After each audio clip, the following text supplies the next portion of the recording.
வணக்கம். இஸ்லாமிய பெருமக்கள் சகோதரர்களுக்கு இந்த இடம் உங்களுக்கு ஞாபகம் இருக்கிறதா என்பது தெரியாது. இந்த இடம் சைதாபரியம்மன் கோயில் என்பார்கள், தர்கா. இங்கு ஜாதி மதம் அப்பாற்பட்டு மக்கள் குழந்தைகளை கூப்பிட்டு கொண்டு அழைத்து கொண்டு உடல்நலம் பாதிக்கப்பட்ட குழந்தைகள், கை குழந்தைகளை இங்கு வரிசையில் நிற்பார்கள்.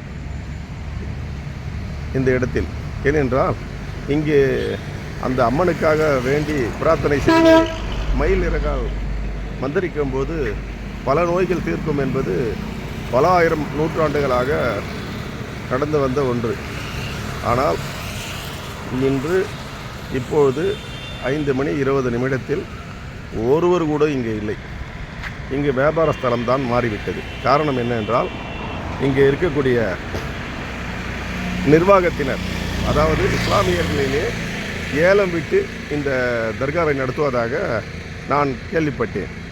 அந்த ஏலத்தின் அடிப்படையிலே ஒருவருக்கு 300 முதல் 500 ரூபாய் குழந்தைகளுக்கு இந்த குளச்சம் கட்டுவது, நீர் தெளிப்பது, இதற்காக வசூலிக்கிறார்களாம். இது இந்து மதத்தில் அதிகம். நான் இந்து தான், கிறிஸ்துவ முஸ்லீம்ன்றதில்லை, இந்து முஸ்லீம் கிறிஸ்துவருக்கு அப்பாற்பட்டு செய்தியாளர் நான். எனவே இந்த தர்கா சிறப்பாக மக்கள் மத்தியிலே பல முன்னோர்களாக, பல ஆண்டுகளாக பல முன்னோர்கள் வாழ்ந்து வந்த, மக்களை காப்பாற்றும் எண்ணத்துடன் வந்த இந்த ஆலயத்தை மீட்டு பொதுமக்களுக்கு அனைத்து ஜாதி மதம் வேறுபாடின்றி குழந்தைகளை காப்பு இங்கு சக்தி வாய்ந்த ஒரு அம்மன் இருக்கிறார்கள் என்பதை இந்த உலகத்திற்கு தெரியப்படுத்தவே நான் இதை தெரிவிக்கின்றேன்.